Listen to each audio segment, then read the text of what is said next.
Et pour en parler, nous sommes avec Edicide, porte-parole en Ile-de-France du syndicat Unité SGP Police FO. Bonjour. À vos côtés, Philippe Nadji-Bourriaki, membre d'Europe Écologie Les Verts. Bonjour. Merci à tous les deux d'être avec nous. Est-ce que selon vous, Emmanuel Macron est effectivement en campagne pour le scrutin européen? Philippe Nadji-Bourriaki. Écoutez, d'abord, avant tout, moi je voudrais avoir une pensée pour toutes celles et tous ceux qui ont été blessés de part et d'autre des forces de l'ordre, ainsi que des manifestants, les mutilés, les éborgnés, et rendre encore une fois, présenter toutes mes condoléances aux familles des blessés. Et je pense qu'Emmanuel Macron devrait commencer toujours par ça lorsqu'il est en campagne électorale, et en ce moment, il l'est. Et il l'est d'autant plus violemment que c'est le contribuable qui paye. Lorsqu'on monopolise complètement la parole, j'aimerais rappeler quand même que ces shows télévisés d'Emmanuel Macron sont retransmis en direct par plusieurs différents médias. Et donc aujourd'hui, on comptabilise quasiment 50 heures de direct, sans compter les interventions sur plateau en annexe, et aussi les émissions de radio. Donc oui, c'est un scandale d'avoir lancé ce grand débat et le faire traîner en longueur.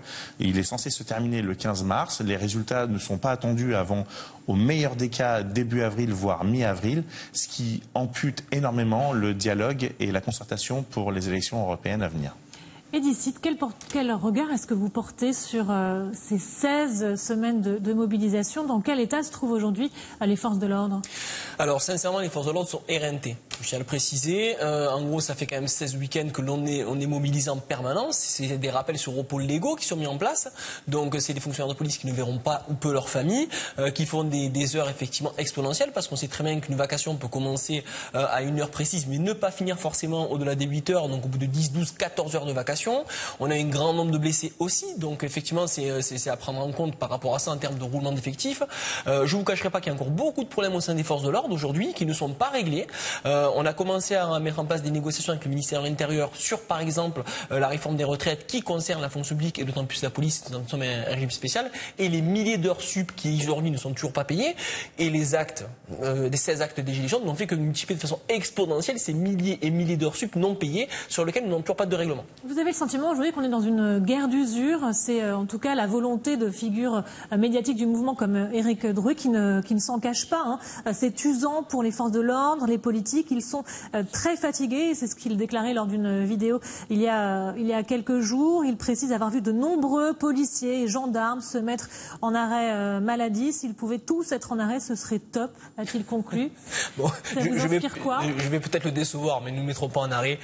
Mes collègues ont un sens du devoir exemplaire. Et ils ne laisseront pas effectivement les institutions et notre République s'effondrer sous la menace de quelques personnes qui ont des velléités, quelle qu'elle soit, légitime ou pas, c'est un autre débat. Première chose. Seconde chose par rapport à ça, il y a un véritable phénomène d'essoufflement déjà du mouvement. J'ai eu mes collègues des renseignements qui m'expliquaient qu'aujourd'hui on est loin des 300 000 participants effectivement à ce mouvement. On en a beaucoup moins. Aujourd'hui il y a des tentatives, donc il y a deux phénomènes avérés qui sont reconnus. C'est un phénomène de provincialisation avéré qui a été mis en place. Aujourd'hui la capitale et l'épicentre du mouvement des Gilets jaunes n'est plus Paris, c'est des villes comme Bordeaux ou Toulouse par exemple, selon les week-ends. Première chose. Seconde chose, c'est aussi un véritable phénomène aujourd'hui. Les leaders des Gilets jaunes essaie de donner un second souffle. On met en place des pique-niques, par exemple, des sittings, effectivement, ou alors des opérations d'internationalisation du mouvement, comme c'était le cas à la frontière italienne avec Maxime Nicole, ou aujourd'hui à Lille, exactement, par exemple aujourd'hui à Lille, où on appelle à une internationale des Gilets jaunes. Donc il y a un mouvement social qui est en train de s'essouffler. Aujourd'hui, c'est. Est-ce que ces actions très spontanées ne sont pas aussi très difficiles à gérer pour les forces de l'ordre? Ah oui, elles sont très difficiles à gérer. Pourquoi? Parce que d'abord, il faut pouvoir sécuriser les cortèges. Parce qu'une déclaration après la préfecture, ça permet quoi? Ça permet surtout de pouvoir sécuriser un cortège en amont et éviter l'intrusion de gens issus de l'ultra-violence dans ces manifestations-là. Parce qu'il y a des gilets jaunes et la grande partie des gilets jaunes est pacifiste, on en a eu la preuve. Malheureusement, il y a des personnes qui se permettent de s'immiscer dans ce mouvement pour le récupérer et pour essayer d'avoir une logique jusqu'au boutiste des choses. Et justement à ce sujet, Philippe Nadji-Bourriaki, Emmanuel Macron s'est exprimé en début de semaine. Il faut maintenant dire que que si l'on va dans des manifestations violentes, on se rend complice du pire. Il parle d'une démocratie de l'émeute qu'il dénonce. Écoutez, moi ça me fait sourire ces propos, parce qu'à la tête du pouvoir, on a un triumvirat qui est néfaste. Je veux parler d'Emmanuel Macron, Benjamin Griveaux et Castaner, qui jouent aux pompiers pyromanes et qui ne sont pas comme mon voisin et ses collègues sur le terrain, qui je veux aussi rendre hommage à toutes ces femmes et ces hommes qui sont effectivement privés de vie sociale et de vie familiale tous les week-ends.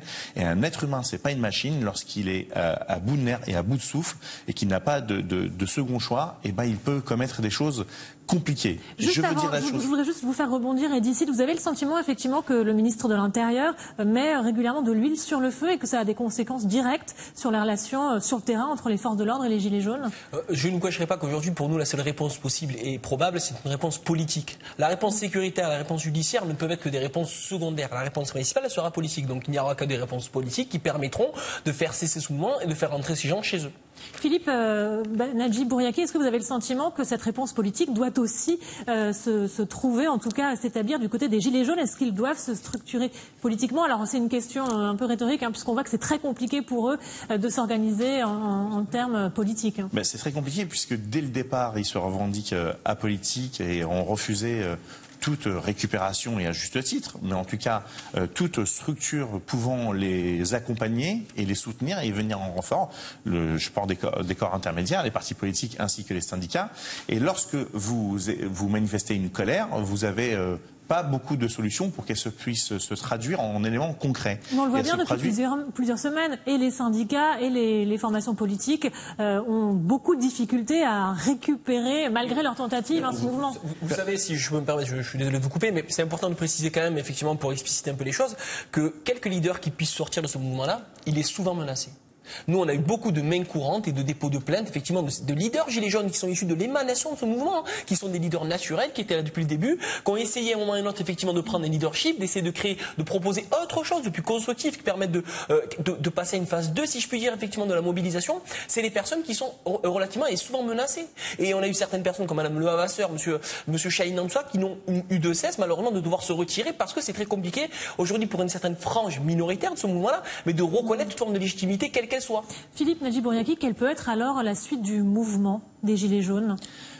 Moi, je les invite à faire une chose. Dans notre République, il y a quelque chose qui s'appelle la démocratie. Et la démocratie, elle se traduit dans les urnes. Si vous n'êtes pas inscrit sur les listes électorales et que vous ne faites pas valoir votre devoir premier de citoyen, votre droit et votre pouvoir de révoquer, de pouvoir changer les choses, ça ne peut pas se traduire concrètement. Mais j'aimerais ajouter quelque chose. La démocratie, elle est quand même verrouillée avec le système de la Ve République. Elle est verrouillée parce que lorsque vous présentez aux élections législatives, qui est le suffrage qui représente la nation entière, je ne parle pas des échelons intermédiaires sur les élections locales, mais le système est fait de telle façon qu'au deuxième tour, vous assistez soit à des duels, soit à éventuellement une triangulaire. Alors que si, comme Europe Écologie Les Verts le propose, on mettait un système de proportion intégrale, c'est-à-dire pour toutes les élections, et y compris celles des représentations nationales, à ce moment-là, vous aurez toute la France et tout le peuple qui sera représenté dans sa globalité et diversité. Sauf que ça pose un problème au gouvernement et au pouvoir en place, celui de pouvoir mener à bien les concertations et les discussions avec les différents groupes, comme on a au Parlement. C'est pour ça que nous insistons en disant, votre mécontentement, il est légitime, mais il doit se traduire dans les urnes. Merci beaucoup à tous les deux. Merci d'avoir répondu à nos questions.